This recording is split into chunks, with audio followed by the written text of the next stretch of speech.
मोहतरम हाज़रीन, इस्लाम एक ऐसा आलमी ज़ाब्ता-ए ज़िंदगी है कि ज़िंदगी के हर दौर में, हर मुल्क में, हर बर-ए-आज़म में उसके ज़ाब्तों पर अमल किया जा सकता है और जो रहनुमाई मतलूब हो इस्लाम वो रहनुमाई मुहैया कर सकता है।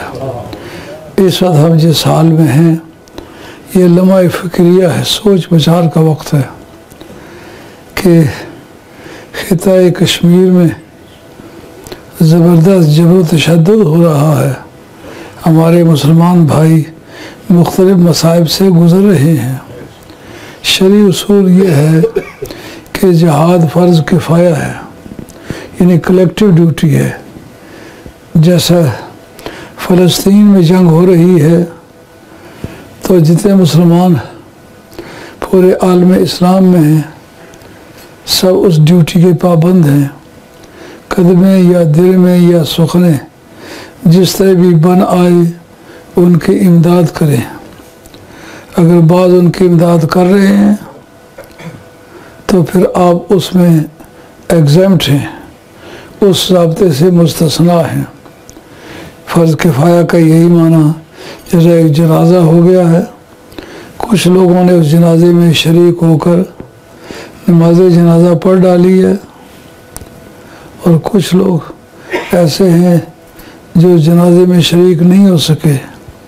फ़र्ज़ था मगर ड्यूटी इन पर्सन नहीं था, कलेक्टिव ड्यूटी थी, इसलिए बाज़ के अदायगी में शरीक होने की वजह से जो बंदे रह गए वो मुस्तस्ना हैं, उन पर किसी तरह की कोई कानूनी पकड़ नहीं है।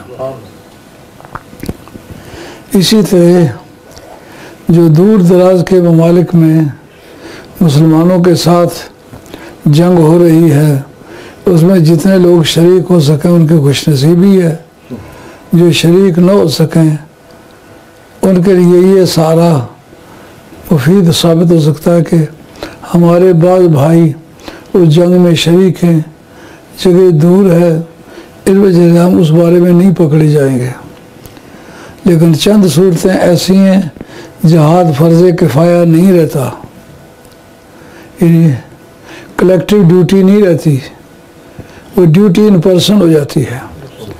मसलन औरतों पर जिहाद फ़र्ज़ ही नहीं है, बच्चों पर जिहाद फ़र्ज़ ही नहीं है, नाबीनों और अपाहजों पर जिहाद फ़र्ज़ ही नहीं है। लेकिन जिस वक्त दुश्मन शहर में आके घुसे वहाँ कत्ल व गारत करे, उधर बुढ़ों पर भी, जवानों पर भी, नाबीनों पर भी, औरतों पर भी जिहाद फ़र्ज़ ऐन है। या मुल्क का सरबराह ऐलान कर दे कि अब सब लोग मैदान में निकलो, इसलिए कि वक्त बड़ी तकलीफ़ का है, सबकी शमूलियत के बगैर वक्त नहीं गुजर सकता, तो इस तरह ये कलेक्टिव ड्यूटी नहीं रहती, ये ड्यूटी इन पर्सन हो जाती है। या सरबराह मुमलकत ये कहे अब सारे मैदान में निकलो, इसलिए कि बाद में मैदान में निकलने से ज़रूरत पूरी नहीं होती, सब मैदान में निकलो, उस वक्त भी ड्यूटी इन पर्सन हो जाती है, फरीज़ा शख्सिया हो जाता है, कलेक्टिव ड्यूटी नहीं रहती है, इज्तिमाई फ़र्ज़ नहीं रहता। इसी तरीके से जिस मुल्क में जिहाद हो रहा है उस मुल्क के जो पड़ोसी हैं, पड़ोसी मुल्क है, उन पर कलेक्टिव ड्यूटी नहीं है, उन पर पर्सनल ड्यूटी है। ड्यूटी इन पर्सन है कि वो उसमें शरीक हो। जिस तरह से शरीक होना मुमकिन है, कलम से हो, कदम से हो, रुपए पैसे से हो, बिलवास्ता या बिला वास्ता, या ज़ुबान से हो, किसी न किसी तरीके से उस जिहाद में शरीक होना ज़रूरी है। इस वक्त जो हमारे कश्मीरी भाइयों पर बुरा वक्त है, ये ऐसा वक्त है कि हम पर जिहाद फ़र्ज़ ऐन है। आपको याद है कि कश्मीरी लोगों पर ज़लज़ला आया था तो मैंने 2,72,00,000 रुपया लेकर के उनमें तकसीम किया था। उससे पहले 48 वाली जंग में भी हम लोग शरीक हुए थे। 65 वाली जंग में भी हमने जाकर राशन भी दिए थे, बिस्तर भी फराहम किए थे और कहा था अगर हमारी जान की ज़रूरत है तो हम हाजिर हैं। लेकिन अब एक ऐसा वक्त है जबकि मुसलमान अपने घरों में भी महफूज नहीं है। हिंदू लोग घरों में आके मारते हैं। जहाँ ये आपकी कलेक्टिव ड्यूटी नहीं रही, ड्यूटी इन पर्सन है, वहाँ ये बात भी याद रखें, जिस वक्त जुल्म इस इंतहा को पहुँचता है तो अल्लाह ताला मज़लूम कौमों को कुव्वत अता फरमाता है और वो जालिम को गिरा लेते हैं, जालिम को पसपा कर देते हैं। इससे पेशतर की बड़ी यादगारें हैं। जबकि इंडिया में, हिंदुस्तान में 1857 की जंग आज़ादी में 3 अप्रैल को डमडम के मकाम से वो तारीख शुरू हुई थी। शाम की नमाज से पहले पहले तूर खम की जंजीर तक पहुंच गई थी। यानी जब हिंदुस्तान, पंजाब और फ्रंटियर के मुसलमान मिल के बैठे, उस तारीख का दायरा वसी हो गया और उनमें इत्तेहाद ज़्यादा मजबूत हो गया और मुसलमान अपनी ताकत को मुजतमे करके अंग्रेज़ के गले पड़े। गो उसमें बहुत तकलीफ़ पहुंची। चंद तबके ऐसे थे जो ख़रीदे गए। मसलन उलमाए देवबंद ने, जिसमें बानी देवबंद जिनका नाम कासिम नानोतवी है वो भी, और दूसरे शेखुल हदीस रशीद अहमद गंगोई भी, हाफिज़ जामिन भी और हाजी इमदादुल्लाह साहब महाजर मक्की, ये चारों के चारों खलीफे थे और मुरीद थे सैयद अहमद बरेलवी के। सैयद अहमद बरेलवी जो है वो अंग्रेज़ का पक्का एजेंट था। मिर्ज़ा हैरत की किताब है हयात तय्यबा, उसके अंदर ये बात मौजूद है। वो इन मुगलों में से महरूम ख़ानदान का आदमी था, वो इस तारीख में शामिल हो गया था। उसने बताया कि हमारे अमीर से पूछा गया, यानी सैयद अहमद बरेलवी से पूछा गया कि आप बालाकोट लड़ने की तैयारियां कर रहे हैं, हमसे सिखों ने तो ताजो तख्त नहीं छीना, हमसे तो अंग्रेज़ों ने छीना है, तुम अंग्रेज़ से जंग करने की बजाय सिखों से जंग करने जा रहे हो। तो जवाब दिया था सैयद अहमद बरेलवी ने कि अंग्रेज़ों के साथ जिहाद करना ममनू है, इनके साथ जिहाद करना हराम है, इसलिए हम उधर जा रहे हैं। अब इसकी क्या बुनियाद है कि उनसे जिहाद करना हराम है?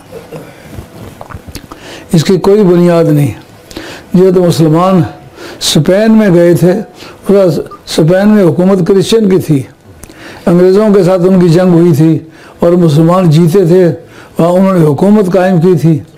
और तारिक बिन ज़ियाद ने जबराल्टर पर, यानी वहाँ एक पहाड़ है जिसका नाम जबल तारक के नाम से मशहूर है, उस पर खड़े होकर पहले अजान कही थी, लेकिन आते वक्त उन्होंने कश्तियाँ जला दी थी।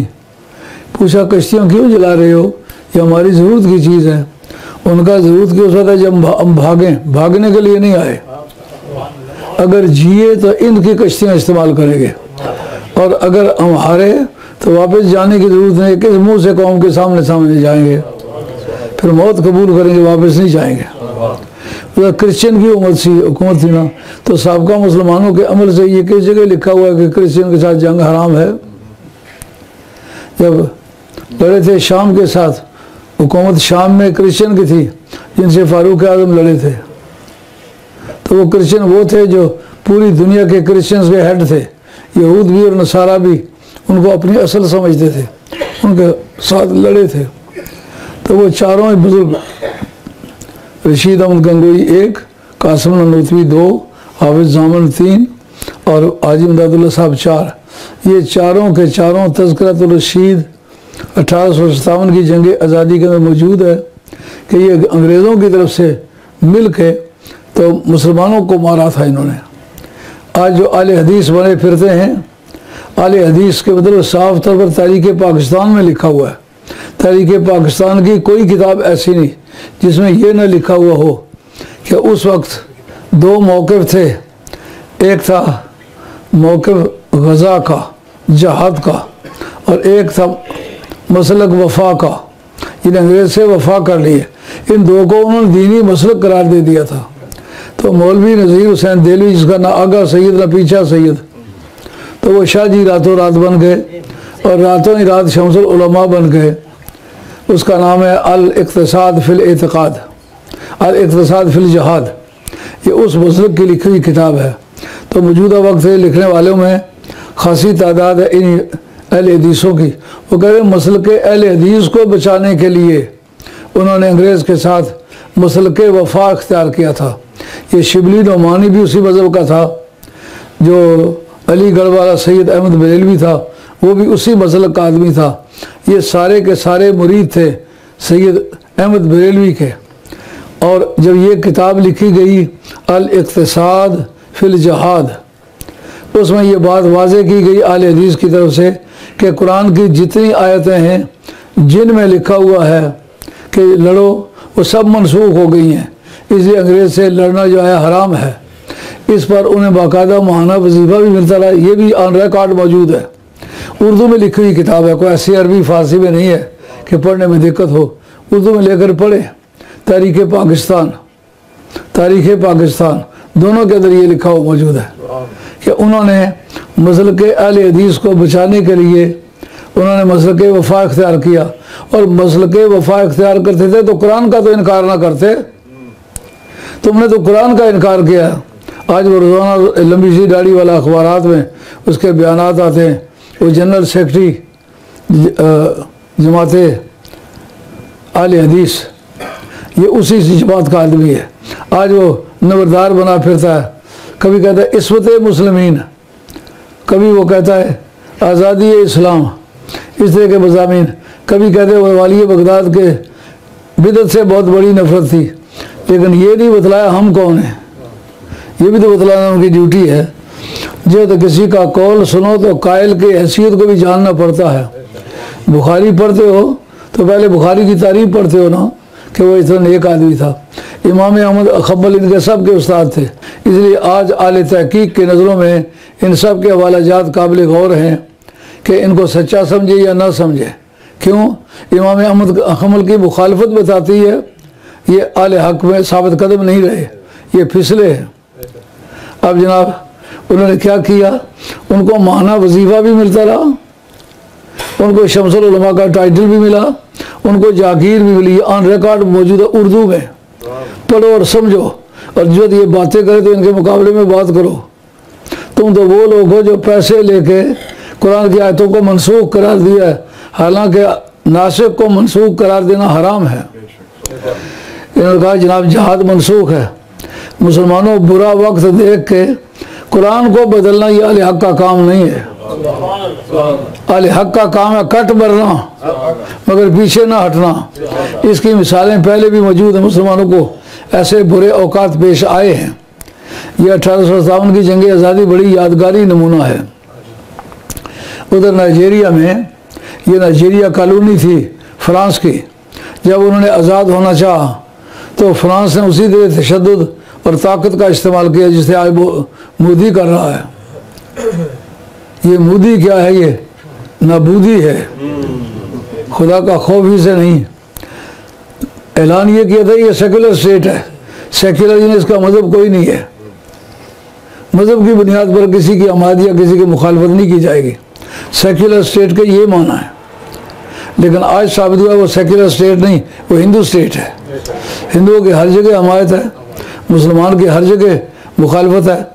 और जितनी अक़लियतें आज तो उनके अपने सियासी लीडरों की ज़ुबान से अखबारात में आ रहा है, जितनी इस हिंदुस्तान में दूसरी अक़लियतें हैं सारी खौफजदा हैं और इनके जुल्म और सितम को बुरी तरह महसूस कर रही हैं। नाइजीरिया की बात कर रहा था कि इन्होंने जब ताकत का इस्तेमाल किया फ्रांस ने, तो ऐसे आमने सामने तोपें नस्ब करके तो मुसलमानों पर गोले मारने शुरू कर दिए, हत्ता कि लोगों ने घुटनों के बल चल के वहाँ तोपों तक पहुँचना चाहा। तोपों के वालों के पास गोले ख़त्म हो गए, लेकिन मरने वालों के पास जानें ख़त्म नहीं हुई। लड़ते लड़ते तोपों पर जा पहुँचे और तोपचियों को पकड़ के इन्होंने हलाक किया और पत्थर मार को इनके पास हथियार कोई नहीं था, इन्होंने हाथों से उन्हें मारा। तो जालिमों के जुल्म के हथियार ख़त्म हो गए, लेकिन आले हक की मेहनत और मशक्क़त और जद्दोजहद ख़त्म न हुई। आखिर फ्रांस कायम रहा या फ्रांस को जाना पड़ा। इनका जो आखिरी मरला था जिसका नाम है जलियांवाला बाग, ये 3 अप्रैल सन 1919 में ये हमला किया गया। वाक़या ये था कि उस वक्त वो ताज़ा मामला गुजरा हुआ था। हर जगह से इनको एहसास होता था कि आज हमारी हुकूमत जाए या कल जाए। अब इनको किसी तरीके से ऐसा पीस के रख दो कि इनमें जान न रहे। जुल्म व सितम करते चले आए। पहले तो 1857 की जंग आज़ादी के बाद पूरे हिंदुस्तान में जो मजहबी पेशवा उनके ख़िलाफ़ थे, न आर्मी में भर्ती हो सकते थे, न किसी सिविल महकमे में भर्ती हो सकते थे।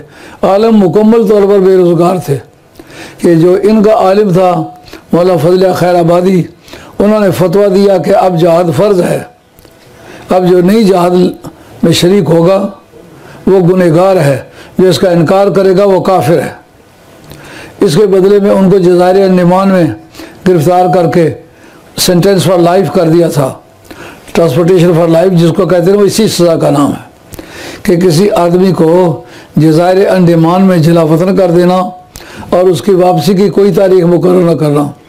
ये ट्रांसपोर्टेशन फॉर लाइफ पाकिस्तान के कानून में आज भी ये तलफ़्फ़ुज़ इसी तरह है, ट्रांसपोर्टेशन फॉर लाइफ, ज़िंदगी भर कैद। वहाँ उनको कैद कर दिया और बाकी जो उलमा थे बुरी बुरी सज़ाएँ दी। सईद लाडले हुसैन शाह साहब गुलबर्गा शरीफ वाले सादात में से थे, उनको फांसी दिया था और फांसी चौराहे में दिया था ताकि लोग देखें कि ये आदमी आज़ादी का हामी था, जहाद का हामी था, इसलिए इसको फांसी दिया गया और इसके सरबराह को जज़ाइर अंडमान में सेंटेंस फॉर लाइफ कर दिया है। इन हालात से गुजरे। एक सज़ा ये हुई कि इनके रहनुमाओं को पकड़ पकड़ के फांसी दिया, जज़ाइर अंडमान में भेजा। जो ढोक मेकी है फतेह जंग के इलाके में, वहाँ के जो काजी साहब थे जिससे पीर मेर शाह साहब गोल्डवी रहमतुल्लाह भी पढ़े थे, उनको भी जज़ाइर अंडमान में भेजा था। बहुत सारे लोगों का तारीख में नाम ही नहीं आते। ये शख्सी तहकीकात से वहाँ के रहने वालों से पता है कि अंग्रेज़ों ने इनको भी पकड़ के वहाँ जाकर बंद किया था। ख्वाजा गोल्डवी के वो उस्ताद थे।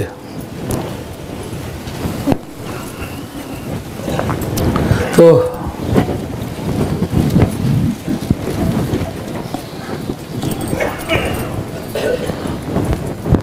यार सर्दियों के मौसम में जेब दरियाफ्त भी करना अमेरिका दरियाफ्त करने के बराबर बढ़ जाता है।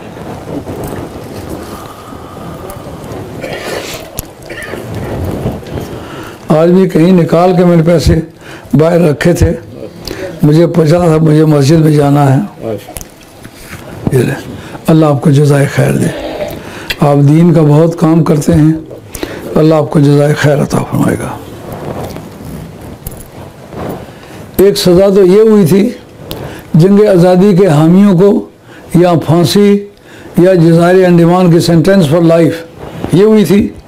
दूसरी सज़ा ये हुई थी कि सुन्नी मौलवियों में से कोई बंदा किसी अदालत में असेसर नहीं बन सकता था। असेसर बनने के लिए तो कोई एजुकेशन नहीं चाहिए, लेकिन इसलिए उसकी ज़रूरत होती है कि कुछ दीन और ईमान को भी जानता हो। किसी कत्ल के केस में, किसी मामले में फैसला करने में सेशन की इमदाद करे। ये एक सियासी किस्म का पाड़ा था जो डाला था उन्होंने। उसमें कोई सुन्नी मौलवी असेसर नहीं बन सकता था, हत्ता कि वो हमारे वो जो गुलाम मस्त है उसमें वो मौलवी मोहम्मद आलम जो जुलाओं में से थे, हमारे गांव के काजियों के रिश्तेदार, ये आदमी असेसर था सिर्फ इस वजह से कि ये देवबंदी था।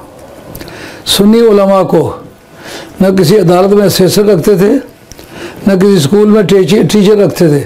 देवबंदी उलमा को स्कूलों में टीचर भी रखते थे, क्योंकि उन्होंने उनकी हमायत की थी, उनके सर्टिफिकेट को रिकग्नाइज भी किया। उनके मौलवी भी भर्ती होते थे।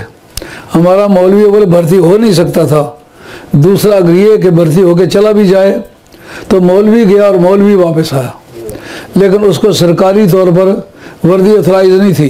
क्वार्टर मास्टर से मिलकर वो ब्रांडी लेते थे, ऊपर ये बालाकोट ब्रांडी। वो कहता था जाके कबाड़ियों के हाथ से पुरानी ब्रांडी ले आओ, वो मैं आपकी तरफ से जमा करा देता हूँ, आपको नई ब्रांडी दे देता हूँ। जब पता हो ये ब्रांडी चोरी की पहनी हुई है, जुम्मे में वाज करेगा, सुनने वाले क्या असर लेंगे। ये हाल सुन्नी उलमा का किया। दूसरा ये कि सुन्नी आलिम की राशन भी सरकारी नहीं था, वो चोरी से क्वार्टर मास्टर से मिल के उसकी दोस्ती की वजह से चुपके से अकेले कोने में बैठ के खाना खा लेता था। जब पता ये मौलवी साहब आज का खाना चोरी का खा के आए हैं, अगर कोई वाज करते होंगे तो क्या असर निकलता होगा। ये सुन्नी उलमा का हशर किया था। और उसके बाद ये कि सुन्नी उलमा का सर्टिफिकेट किसी औकाफ की मस्जिद में काबिल कबूल नहीं था, देवबंदियों के काबिल कबूल थे। ये सज़ा फौरी तौर पर उनको दी गई थी और बाद में आने वाली सज़ाओं में बेशुमार और तबादले हुए। वो क्या कि जो देवबंदी उलमा हैं, जब उन्होंने अपने जजेस मुकर्रर करना चाहे और सरजमीन हिंद को एक लादीनी हुकूमत बनाना चाहा या कम से कम क्रिश्चियन बनाना चाहा, तो पहले इनको काजी कहते हो ना, ये सारे जजेस की औलाद हैं। इनके बाप दादे जज थे, जज को काजी कहते। उन्होंने फिर ऐसा किया, उनको हटा दिया। जो देवबंदी उलमा थे जज के साथ बैठते थे, काजी साहब आता जाता कुछ नहीं था, जो कुछ वो पढ़ते थे नीचे वो दस्तखत कर देते थे, बस दस्तखतों के सिवा उनकी मोतबरी किसी की नहीं थी। लेकिन ये मुआवजा उसी बेईमानी का था जो मुसलमानों के मुकाबले में उन्होंने खड़े होकर दिया था। अब उसके साथ साथ शायद आपको ये बात याद हो, मौलवी अब्दुल अहद का खानपुरी, ये जो है ना खानपुर राजगान, ये राजधानी है। ये किन की राजधानी है? गखड़ों की है। गखड़ों बेचारों को क्या पता था वो सुन्नी क्या होता है, वहाबी क्या होता है। इनको तो मुसलमान हमारे ख़ानदान ने किया था। जो मेरे दादा 8वीं पुश्त में हैं और शारी बंगला आपका मज़ार है, उनकी आखिरी बीवी सुल्तान सारंग मरहूम की बेटी थी और शाह चिराग लाहौरी ने इनको मुसलमान किया था। तो जिन्होंने वो गिलानी सईदों ने मुसलमान किया होगा वो वहाबी तो नहीं हुए होंगे। उधर उन्होंने भर्ती किए, जितने भी वहाबी थे उनको काम दिए, उनका काम देते हुए पैसे हमारे पास नहीं है। नवाब सिद्दीक हसन कन्नौजी को कहा दीन की शक्ल बिगाड़नी है, शक्ल बिगाड़ने के लिए देखा इधर ख्वाजा गोलवी ज़बरदस्त आदमी है, इसके सामने चल कुछ नहीं सकता। इनके मुकाबले के लिए मौलवी अब्दुल अहद खानपुरी को दिल्ली से मंगवाया गया था। ये शेखुल कुल का शागिर्द था, जिसका नाम मौलवी नज़ीर हुसैन शाह दिलवी है। कल तक शाह नहीं थे, आज रातों रात शाह बन गए। जैसे आज हमारी मुखालफत का रेट है, जो मौलवी हमसे बिगाड़ के रखे सारे मौलवी मिलकर उसको शाह जी कहने लग जाते हैं। ये सैयद साहब है, मुमकिन है मोचियों का काम करता हो बेटा शाह जी है, मुमकिन है जुलाओं का काम करता बेटा शाह जी है। हमारी मुखालफत की कीमत भी बहुत अच्छी बनी है कि उसके बदले में लोग शाह जी बन रहे हैं। कितने ही लोग हैं जिनके बदले सबको पता है ये सैयद नहीं है, सिर्फ हमारी मुखालफत की वजह से वो शाह जी हो गए। शाह जी का टाइटल उनको दिया जाने लगा। तो ये नवाब सिद्दीक हसन कन्नौजी ये सैयद है। सैयद था या नहीं था, उन्होंने सैयद बना लिया। इसको कहा कि आपने इस्लाम की शक्ल बिगाड़ने का काम करना है। उनका मेरे पास पैसा ही नहीं, रोटी नहीं खाने के लिए मेरे पास, मैं ये काम किससे करूँगा, ये तो बड़ा वजनी काम है। उनका रोटी बंदोबस्त हम करते हैं। टू रॉब पीटर टू पे पॉल, एक के सर की टोपी उतार के दूसरे के सर पर रख देनी, इनका क्या जाता था। रियासत भोपाल ये मद्रास की आखिरी स्टेट है, उसका नाम है कन्नौज भोपाल। रियासत भोपाल का जो राजा था वो मर गया, उसकी बेगम थी जिसको मलका विक्टोरिया कहा करती थी, ये मलका हिंद है। उसको अगर ये विक्टोरिया हिंद है, उसकी सहेली थी। तो जो मलका विक्टोरिया के साथ दोस्ताना जिसका था वो मामूली औरत तो नहीं थी ना। और एनालिसिस किए गए कि पूरे हिंदुस्तान की तारीख में कौन सी ऐसी औरतें जो सबसे ज़्यादा खूबसूरत गुजरी हैं, का एक मलका नूरजहान है। नूरजहान की बजाय नूरजहानम कहो तो सही है। वो जहांगीर की बेगम थी, दुनिया भर की खूबसूरत औरत थी।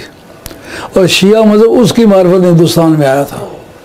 पहले मोहब्बत खान की बेगम थी, वो पठान था, उसको कत्ल करवा के बाद में जहांगीर के साथ शादी की थी।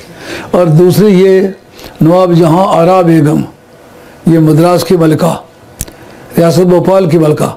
आप लोग तो इंडिया के रहने वाले कभी बात करेंगे तो बात सुनने वाला ज़रूर महसूस करेगा इसने कहीं असल ज़ख़ीरे को कहीं उखाड़ के देखा है। ये हिंदुस्तान के मौलवियों के इल्म में भी बहुत कम, जितने मौलवी हिंदुस्तान के मिले हैं उनसे पूछा, उनका हमें तो पता नहीं यार। इसका बाप बुखारी सैयद था और तावीज़ किया करता था, नक्शबंदी मज़हब में बैत किया करता था और इंतहाई गरीब आदमी था। पैदा भी ये बरेली में हुआ, रोटी नहीं थी, रामपुर किसी अमीर आदमी के पास छोड़ा, उसने इसको पढ़ाया लिखाया और बाद में जनाब इसको कहा कि इसके साथ तेरी शादी कराते। जब मलका जहां आरा बेगम से बातचीत हुई, उसने कहा कौन से आदमी से शादी कराना चाहते हो? उनका इस आदमी से कराना चाहते। तो उनका उदू दरबा ये है, वो 1.5 मुरबा फुट थे, ऊंचाई में भी 1.5 फुट थे और चौड़ाई में भी 1.5 फुट थे। और ये दाढ़ी उनकी इतनी थी कि 10 आदमियों पर बांटो फिर भी 2-4 आदमी के लिए बच जाती थी। काला स्याह रंग, जैसा दाढ़ी का रंग ऐसा चेहरे का रंग, मोटी मोटी सुर्ख सुर्ख आंखें जिससे माहिंद्रान के भुतने होते। उन्हें जब देखा उन्होंने कहा ये तो अगर किबला बन जाए मैं इधर मुँह करके सजदा ना करूँ। बड़ा नफरत कलमा हिंदुस्तानी जुबान में, अगर ये किबला बन जाए मैं इधर मुँह करके सजदा ना करूँ। उनका अगर नहीं करोगी ना तो उनसे जागीर छीन लेंगे। उनका भी ठीक है। जिम्मेदार को पता चले मेरी ज़मीन के 2 मरले जाते हैं, जो मज़हब चाहो ये इख्तियार कर जाता है। इसलिए ज़मींदार उस जंग आज़ादी में लड़े भी नहीं थे, चूँ भी नहीं की। ये गुलाम मोहम्मद मेहर, इसका कोई आदमी लड़ा था? कोई नहीं लड़ा था। इसी तरीके से उसके इलाके के ये पट्टू ख़ानदान था, नवाब थे, ये लड़े थे? हरगिज़ नहीं लड़े थे। जिनको पता था हमारी जागीर छीनी जाएगी, टंडू वाला यार वाले लड़े थे, टंडू वाला दिता वाले लड़े थे, इनमें से कोई नहीं लड़ा था क्योंकि जागीरदार थे। उनको पता था कि ज़रा चूँ भी की जागीरें छिन जाएंगी। अब जनाब नवाब जहांरा बेगम की शादी से होगी। जो आदमी जुमरात की रोटियां खा के पला है उसको क्या पता है कि इतनी बड़ी हुकूमत मिल जाए तो क्या कर रहा है। उसने फिर अपनी पूरी ताकत के साथ सुन्नी मज़हब की मुखालफत की। मौलवी मोहम्मद यूसुफ, हाफिज़ मोहम्मद यूसुफ वज़ीराबादी, ये भी एक वहाबी था। मौलवी इब्राहिम सियालकोटी, ये भी एक वहाबी था। और इसी तरीके से मौलवी सलाउल्लाह उमर सरी वहाबी, दाऊद गज़नवी वहाबी, इस्माइल गज़नवी वहाबी। और ये बाकी जितने भी देवबंदी उलमा में से वहाबी हुए थे, गज़नी के रहने वाले थे, दाऊद गज़नवी, इस्माइल गज़नवी, ये सारे के सारे उसको अपना पीर मानने लगे क्योंकि उससे हिस्सा मिलने लगा था इनको। शेखुल कुल इसी वजह से कहते थे कि उससे पैसे मिलते थे। अब जनाब चलते चलते दूसरे तो ये किया कि मुसलमानों को किसी कौंसिल के टिकट के लिए इतनी शर्तें लगाई कि कोई मुसलमान उन शायद को कंप्लाई भी इतना कर सके। बतौर नतीजे ये हुआ सियासत उनको बाहर फेंक दिया। लेकिन फिर भी वक्त आया कि ना आया, लड़ने वाले लड़े, कटने वाले कट मरे। वो जलियांवाला बाग उन्होंने बहादुरी तो बड़ी की थी। उनका जनरल था डायर, उसको बुलाया गया था। अप्रैल की 6 तारीख को उन्होंने वो जलसा जुलूस करना था। ये आप शायद अमृतसर ना गए हों, अमृतसर शहर के सेंटर में है ये जलियांवाले बाग का एरिया। यहाँ जितने जलसे जुलूस होते थे यहाँ होते थे। तो उन्होंने जनरल डायर को हुक्म दिया, वो फौजी जनरल था, उसने आते ही ना आओ देखा ना था आओ देखा, फायरिंग खोल दी। कोई 3 और 4 हज़ार के दरमियान बंदे मरे, लेकिन टारगेट उसे किया, ऐसा हवाई फायर नहीं किए। वो बंदे तो मार के उन्होंने देखे, लेकिन बजाय तारीख दबने के वो उभर गई। आखिर सन 48 में आकर इनको हथियार डालने पड़े। ये वक्त कश्मीर पर भी वो है कि इंशाअल्लाह ताला ये जितना जबर कर रहे हैं इसको दुगनी जिल्लत के साथ इनको वहाँ से निकाला जाएगा और ये हथियार डालेंगे। जलियांवाले बाग के जुल्म और सितम की इन्होंने मिसालें कायम कर दी हैं। निहत्ते मुसलमान जिनके पास छुरी चाकू भी नहीं है उनको 303 की गोलियों से मारना, बड़ी बड़ी राइफलों से मारना और तोपों से दम करना, ये सब काम उन मुसलमानों पर कर रहे हैं जिनके पास कई कई दिनों के फाके हैं, कर्फ्यू लगे हुए हैं, सौदा खरीद नहीं सकते, सौदा खरीदने के लिए पैसे चाहिए, पैसे उनके पास है नहीं, तो कई कई महीने की भूखों के मारे हुए उनको तोपों से मारना, ये खुदा के जुल्म, खुदा के निज़ाम अदल को ललकारना है।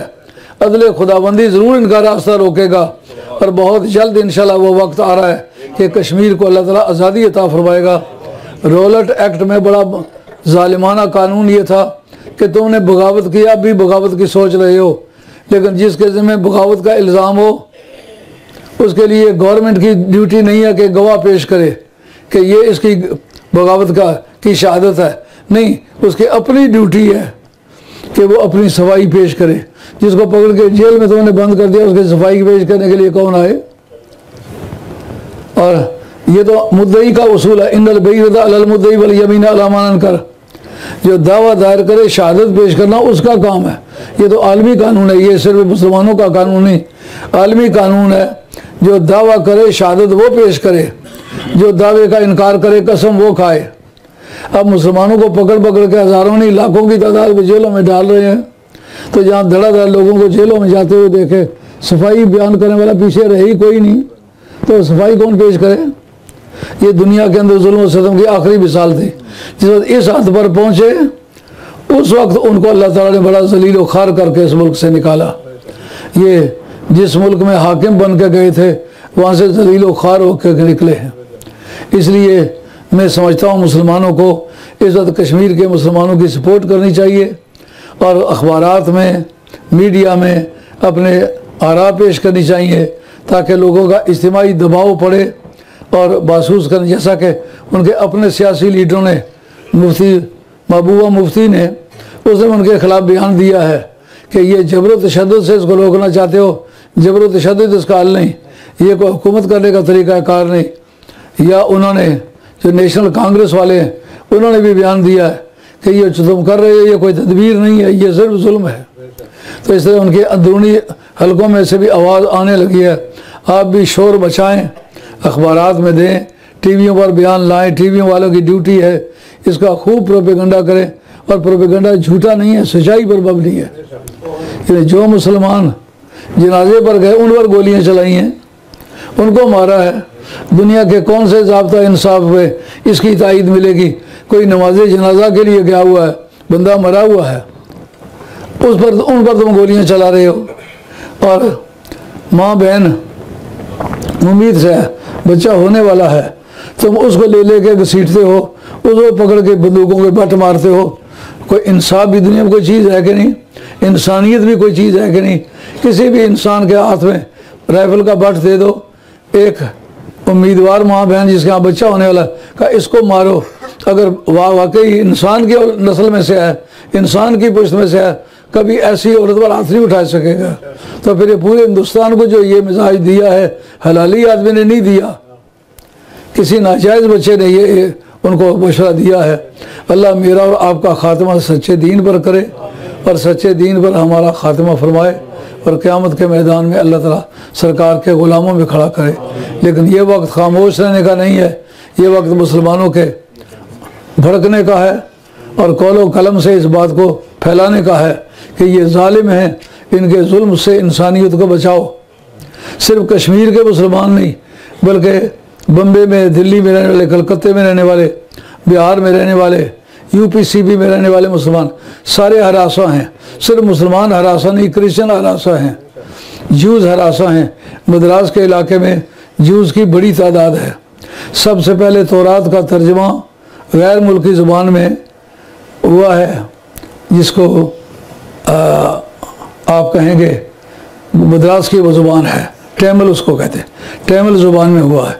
इसका मतलब यह है कि वहाँ टैमिल के इलाके में काफ़ी तादाद है यहूदियों की, नहीं तो तौरात का तर्जुमा उस ज़ुबान में होने की कोई ज़रूरत नहीं थी। इसलिए सब अकलियतें हैरान और परेशान हैं। हम अगरचे यहूदियों के साथ, ईसाइयों के साथ हमारा कोई मजहबी रिश्ता नहीं है, लेकिन इंसानी रिश्ता है। उन पर भी अगर कोई जुल्म करे, अगर हम बाजू रोकेंगे, हमारी ड्यूटी है रोकें। ये इंसानी फरीज़ा है, ये इस्लामी फरीज़ा नहीं है। अल्लाह मेरा आपका खात्मा सच्चे दीन पर करे और मौत के वक्त सरकार का कलिमा पाक नसीब करे। अब सैयद बदरुल हुसैन शाह गिलानी ऐलानात करते हैं, समात फरमाइए। वमा अलैना इल्लल बलागुल मुबीन व आखिर दावाना अनिल हम्दुलिल्लाहि रब्बिल